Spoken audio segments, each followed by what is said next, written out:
What's poppin', y'all? It's your boy Big Stacks Porzingis, Pee Wee the Plug, 1/4 through the wire, aka Mr. Know It All, the number one Knicks fan in the world. Here we are, episode 6. We back. Last time y'all seen me, I was pulling off two monumental trades, in my opinion, for this franchise, and it was to go get Aaron Gordon from the Orlando Magic and OG Anunoby from the Toronto Raptors. And the funny thing is, I did some simming and some playing since I had last did the trades or whatnot. I think it was around December 15th when the contracts that the people signed were old enough to now allow them to be traded. But what I do want to point out is after I made that trade and I went to play the games after, I realized we played OG's old team first, which was the Raptors. Immediately after we made the trade, the next day we played the Raptors. Then after that, we played Aaron Gordon's old team, which is the Orlando Magic. And then after that, we went and played Lowry, who is now with the Miami Heat. And that was like a 3-team trade that got us Melo or whatever. So that was odd. I did not realize that before I made the trades or whatnot, but that was real odd. But as y'all can see, we still have been pretty solid. It took us a while to get the chemistry back because before we made the trade, I believe the chemistry was a little higher than 72. We were probably around 78, pushing towards 80. But did some simming. We lost a few. Everybody that we lost to have been good teams. You know, the Lakers are a good team. In this series, the Hawks have been one of the top teams in our Eastern Conference. They failed since we did the rest of the sim, but they're right there. The Bucks have this 4-game lead over everybody, but as y'all can see in the standings right there in the playoff picture to your left, everybody is in close competition. Like everybody else, all 7 other seeds are a game or two apart, and literally in 2 games you can be the 2nd seed or you can be the 8th seed. So this Eastern Conference playoff push is about to be real tough. I'm gonna take a full look at past the 8th seed because I just want to see how close it is to know. Yeah, so it's pretty close. So we got 1, 2, 3, 4. As of right now, we have home court advantage. Then we have 5, 6, 7, 8, and then I take that back. There's a pretty comfortable lead with the first 8 seeds. So everybody that's kind of in the playoff picture can have some type of comfort level of knowing that they'll be in the playoffs. It looks like it's just about the seeding and who's going to match up with the Bucks and who's going to have first round home court advantage or whatnot. I just played a game before I started recording this. We played against the Nets. We won. I just wanted to get a feel of where the team was at past the deadline. I sim past the trade deadline because I was like, you know what? It's no other moves we need to make. This is our team. We're going to head into the playoffs with this team, and I'm confident with the team. Are we going to win a championship? No, but that's not the goal in the first year of this rebuild. It's just about putting all the talent together and maybe making a playoff push, and we've kind of overexceeded that expectation a little, and we're kind of comfortably in the playoffs as of right now. I'm anxious though. This episode, we're going to be simming the rest of the season and getting into the playoff to see where we land and how things pan out for us. But I'm real anxious to see because I think this team has come together on paper. And even with results, we're 32-20, which I think is super good to be 12 games over 500. But I think this playoff run and this playoff push is going to answer a lot of questions for us heading into the offseason. And I think the main question is, how good can this team be with Zach LaVine being our number one guy? We have great surrounding pieces. I've kind of found this incredible diamond in a rush situation where I'm starting Daniel Gafford and Wendell Carter is playing better as a 6-man off the bench than he was when I had him starting.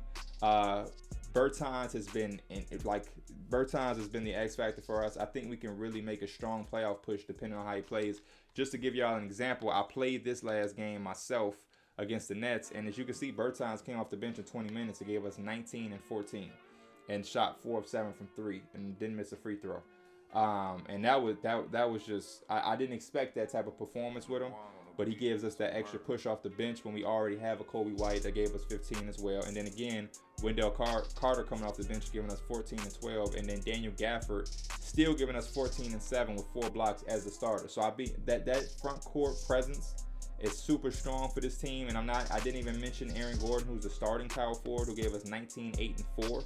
We just have a lot of guys that can do a lot of different things. OG gave us 14, 4, and 6, and he did some incredible defense on Kevin Durant, who played like 19 minutes. He was real. They didn't play Kevin Durant a lot. I don't know what that was about, but he didn't really play a lot. And when he did play early in the first quarter, he was pretty killing us. He was killing us pretty pretty tough, and it kind of had me worried. But then he stopped playing. But yeah, OG. Tyrese Halliburton came in and shown flashes. He went 4 or 5. The 2 turnovers. You know, I'm a turnover police, but he still had a solid game. Even Hutch came in and had some threes. Sato has been our starting point guard as of lately, 6'6". And then a couple of other things he spread it around. Melo came in garbage time, staying with Aminu, and they kind of put in some little garbage time numbers. But the real core of this team is all of these guys. We're a real young, deep team. 1, 2, 3, 4, 5, 6, 7. We have 7 people, almost 8 people scoring double figures. We had 1, 2, 3, 4, 5. We almost had 5 double doubles. I mean, Zach LaVine is 2 rebounds away. Aaron Gordon is 2 rebounds away. He played limited minutes.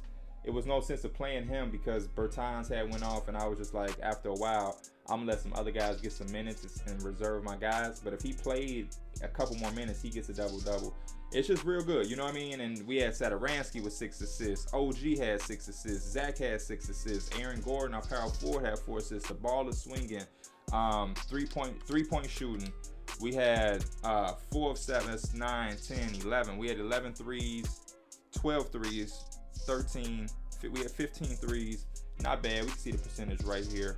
Yeah, we shot almost 40% from 3 as a team, 87% from the free throw line, 32 assists, 66 bench points. I mean, it just goes to show how good of a bench that we have.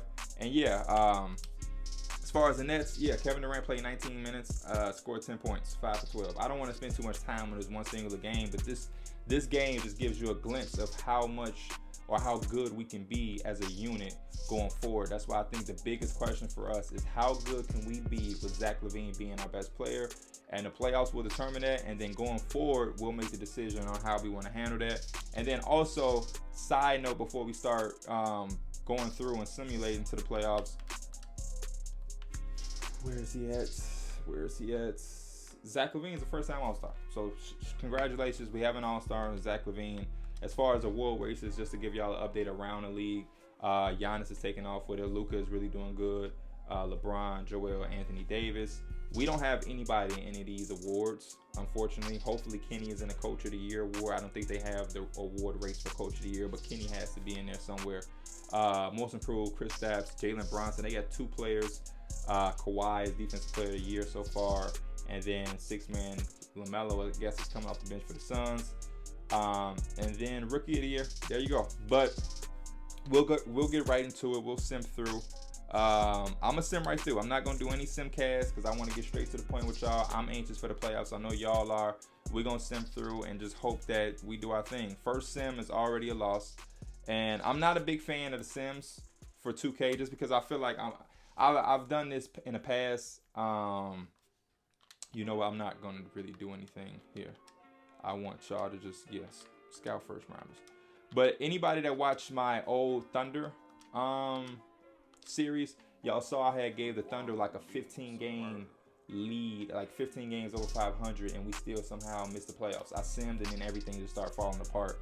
I don't get what the sim engine is in 2K, but hopefully that doesn't happen right here as we just lost 2 in a row. OG is now out for a day-to-day, so we already starting off bad. And I hate when they do this because he's only day-to-day, so I shouldn't have to take him out of the entire lineup for day-to-day. Then he's going to be healthy. So I'm going to give 10 minutes to you, 23. 10 minutes to Terry. And then the last 5 more will go to Tyrese. But yeah, he's going to be fixed manually. Then they want you to be specifically here. And now we got to continue to sim. And then literally in a couple days, he'll be back healthy. And then I'll have to go back in and readjust that, give him back his 25 minutes. Okay, so we got to win before the All-Star break. Yeah, now he's back. I got to adjust manually because if I let the computer do it, they're going to screw up the entire order of my lineup. And I'm not a fan of that. Where is Joakim Noah? Boom.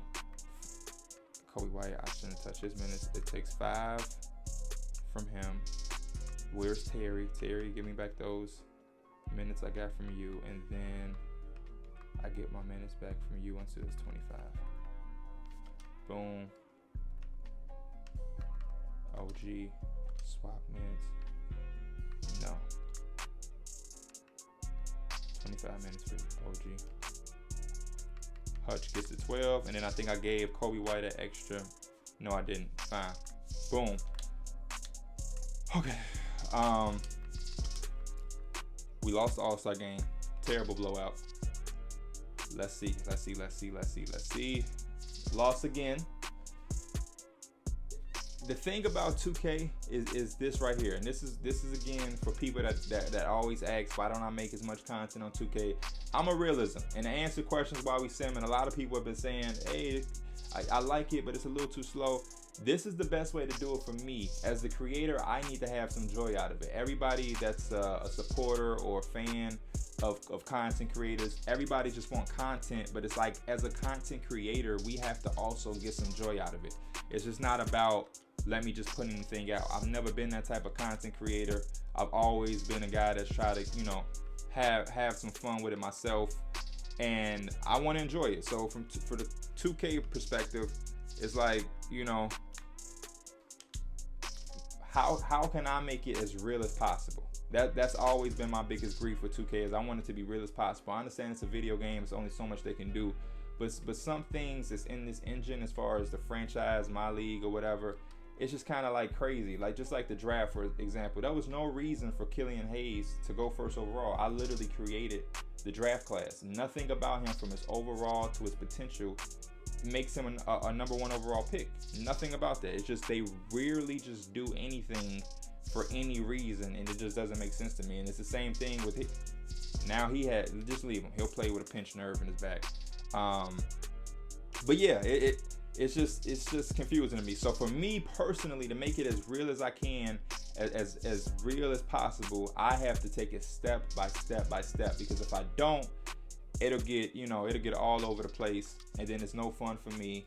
And then also, I got a lot of people who enjoy the realism that I put into it. A lot of people like that. I know it's only a few of y'all that was saying y'all had a problem with how slow or whatever it was, but a lot of people really enjoy the slow pace, detailed, taking you through every step, every decision I'm making, because it makes you feel involved, and that's the plan. The plan is to make people feel like they're involved with every decision that's going on, and they're not left out of the loop. And I just want it to be real. A lot of these guys do these, one-day rebuilds, which is no problem. But for me, it's just not real. It's not real, and it's not challenging to take the Atlanta Hawks and rebuild them in one season. It's not that hard. You have Trae Young. You're going to get a top 5 pick. You're going to have some type of money and cap. You can do any trade you want. I try to go through the trades, make sure it's fair as possible. I try to make the right decisions. What would they do? Would they really do this? You know what I mean? Just like when I put the tweet out about me taking a player from the Raptors, that Raptors fans might not like. People was like, did you get Pascal? No, I didn't. I'm like, no, I didn't get Pascal, because I don't see a situation where the Bulls are able to acquire Pascal. What do the Bulls have that the Raptors will want to give up Pascal Siakam? They wouldn't want Larry because Pascal is better than him. It wouldn't make sense for them to get Zach LaVine. So it's like, no, but people see all of these people on YouTube doing these unrealistic trades where they're finessing the CPU, and it's like, I'm not into that. I see a guy in OG who's frustrated. Let me take advantage of that, because in real life, boom, we on a 5-game winning streak. We won we won a lot of games. Okay, he's day to day going into the playoffs. Come on, win these last 2. I know it's the Spurs, but please. Damn. Food poisoning. Like, look at these food poisoning. I wanted to win 50. I wanted to get 50 wins. Team chemistry is on 85%. Zach LaVine is fully healthy going into the playoffs. We lost to the Hornets. Giannis wins another MVP. LaMelo is the Rookie of the Year. Schroeder wins another 6-man. Kawhi, everybody's going back to back, and most improved goes to Brandon Ingram. And then Rick Carlisle got Coach of the Year deservingly. I think they're the number 1 seed out west. Did we make anything? Okay, no Bulls players. Everybody's still on the same team. I'm just trying to go through, give y'all some type of update around the league so y'all can get a glimpse of what's going on. Okay, did we get anybody? For a team that almost won 50 games, we don't have anybody on anything. Nope. Tyrese didn't make. Nope. Okay, that's fine with me. What seed did we end up getting? We are the 6th seed going against the Brooklyn Nets. I know they got the Brooklyn Nets. The Brooklyn. I just know Brooklyn is OP right now as far as sim. I I want to look at their roster, see where everything is going. Okay, DeAndre Jordan is out day to day. What else is going on here? When I played against them, they were pretty terrible. Karis LeVert did not play when I played against them, which means his injury has been going on for most of the year. Dislocated left patella. So yeah, he's probably been out for majority of the year. But they're top heavy, and that allows them to thrive during the sim. Because I'll show y'all their lineup if I can. It was god awful. Like, yeah, it was weird. So when I played them, it was easy to kind of guard them because DeAndre Jordan doesn't provide spacing. Jared Allen can occasionally make a three, but he's no threat out there. Then Derrick Jones and but because of their overall and everything, I'm pretty sure they're gonna have them kind of OP. Like I said during the sim, everybody on our team is good. OG is still day to day, which is bad, but he's able to play through it. Everybody, okay. Kenyon Martin Jr. is highly upset. Let's see why. I feel heated. Playing in the G League is more depressing than swiping on him. Damn. That is a wild ass quote. I'm gonna screenshot and put that on Twitter because I don't think people even know they have quotes like that in 2K. I don't have time to be worried about him though. What I'll do right now with y'all is we'll simcast it. If it gets out of hand, I'll probably end the video and jump in the game and play one myself. Hopefully, we're able to do some things. Okay, team. Keep that lead. We still the first one in Brooklyn. That's what I'm talking about. Zach LaVine, 31, 6 and 2, 3 turnovers, 11 for 17, efficient as hell. Aaron Gordon, 27, 5, 2, 5 turnovers. Big man, slow down. Bertans did his thing. Kobe White, 7 and 13, 7, 3 and 3, while having food poisoning, 6 and 16. And then my guards, they don't score much, but they have limited turnovers. They shot the ball awful, 4 for 15 combined, 1 for 7 from 3 combined, but they set the table, they rebounded, cool. And they probably played some good defense. Or did Kyrie go off against us? Yeah, they played some good defense. Kyrie had 10 points. So shout out to Tyrese Halliburton and Tomas Satoransky. They held Kyrie to 10 points in 46 minutes on 3 of 27 shooting and 0 for 9 from 3. So good to know. We stole the first one in Brooklyn. Let's see how we can do in game 2. OG is fully healthy. Similar game. Come on, we building up that lead. Let's go, Bulls. Let's go, Bulls. Let's go, Bulls. Still the second in Brooklyn. Let's go. 2-0 lead. 2-0 lead. 16 and 14 for my boy Aaron Gordon. 20 and 9, 3 for Wendell off the bench. 3, 3, 5, 1, 1 for OG, and he was perfect from all 4 threes. Wow. Zach LaVine, 13. He only played 18 minutes. Is it something I don't know about? Why did he only? That's weird that Zach only played 18 minutes. Okay, whatever. That's Kenny Beecham's job. So maybe Kenny wasn't happy with how Zach was playing and decided not to play him. But yeah, 1, 2, 3, 4, 5, 6, 7. 7 guys in double figures is what I showed y'all before I sent him to the playoffs. 23 and 9.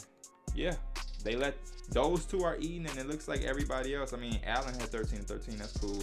Spencer Dinwiddie is recovering from a bruised left shoulder, but yeah, we kind of had everybody else in check, so good.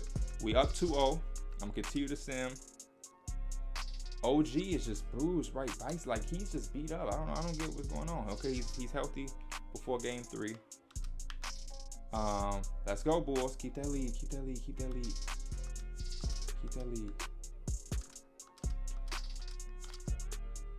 I'm gonna jump in live. I usually never do this. I never ever do this.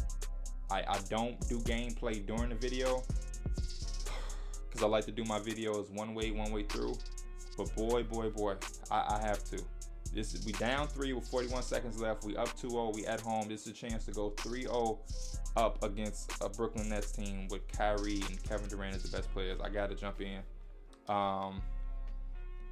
Okay. See, sometimes they have you with some dumbass lineups. And Carmelo is the small 4 right now. So what I'm going to do is OG is fouled out. I still rather Hutch in than Melo. I'm sorry, Melo. We'll put Hutch in. Or we're going to keep it like that. Okay. Shadow at the free throw line. Okay, we down 2. 41 seconds left. I'm gonna have to commentate and play at the same time. We just got a DL, get a stop. Aaron Gordon, good help. Good help, Aaron. Good help, Aaron. Stay up, solid. There you go, Zach. Stay up. They got Dinwiddie with the left shoulder pad. I love when 2K does stuff like that. When I was younger, they did not get through Satoransky. Good D, good contest. Board up, please. Give it to Zach LaVine. We ain't gonna shoot that.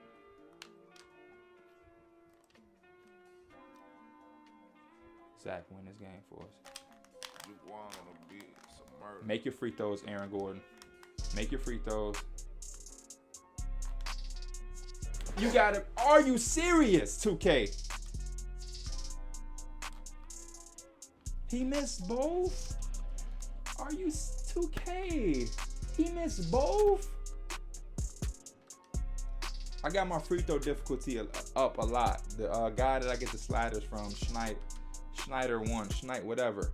He puts a difficulty up on the free throws hard. So but Aaron Gordon, when I play, usually he has an easy release. Golly, bro. Aaron Gordon, like that's the front page of the Chicago Tribune right now. Could have went up 3-0, and that right there just gives me that weird feeling. And now I'm going to see them. They're going to probably blow us the hell out. We're going to go back to Brooklyn, and they just going to fucking destroy us. Let's go. Let's go. Put y'all foot on their neck, bro. We don't fear no Brooklyn Nets. That was a fluke. Let's go. Zach 32-5-4. He's showing that we can win with him as the first option. Efficient as hell. What did they do? Durant, 14 points on 6-12 shooting. So it looks like Kevin Durant has not been the same since his Achilles injury this year. He's averaging 20 points. So probably the lowest amount Kevin Durant averaged in, almost 20 years. Which I hope is not real in real life. Let's please hope that Kevin Durant is still giving us 30 points a game. Come on, close this out, y'all. Please close this out. Close this out. I can't believe that we missed those free throws. We could have swept them, man. I would have jumped into that, but it's whatever. Come on, y'all. Do not 3-1. I do not want to go through that. Come on. Oh my gosh, they're blowing us out. We coming back. We coming back. We coming back. It's 3-3, y'all. 3-3. Are you shitting me? This is what I'm talking about with 2K. Are you shitting me, bro? Are you shitting me, bro? This is a disaster. They really want me to get Melo minutes. We'll get Melo minutes. We'll get Amina some too. Are you shitting me though, bro? Bro, are you serious right now? Wendell Carter has probably been one of the better players in this series, and now he's hurt in Game 7 on the road.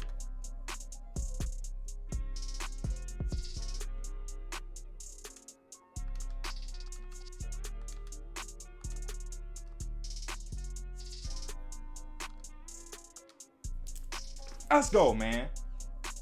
Stop playing with me, 2K. Trying to cheat us out of... Oh, good. Yes. Yes. Yes. Yes. Yes. Can I look at the stats, playoff stats? League leaders. Where's Zach LaVine in scoring? He's 8 in scoring. 28. So he's averaging the playoffs 28 points, 5 rebounds, 3 assists, almost a steal, 2 turnovers. He's shooting 48% from the field, 45% from 3. 90% from the free throw line. Zach LaVine is looking like he can be the best player on this playoff team. Whew. We gonna end the video right there. We gonna end the video right there. Episode 7. We will continue with the second round of the playoffs. I'm out.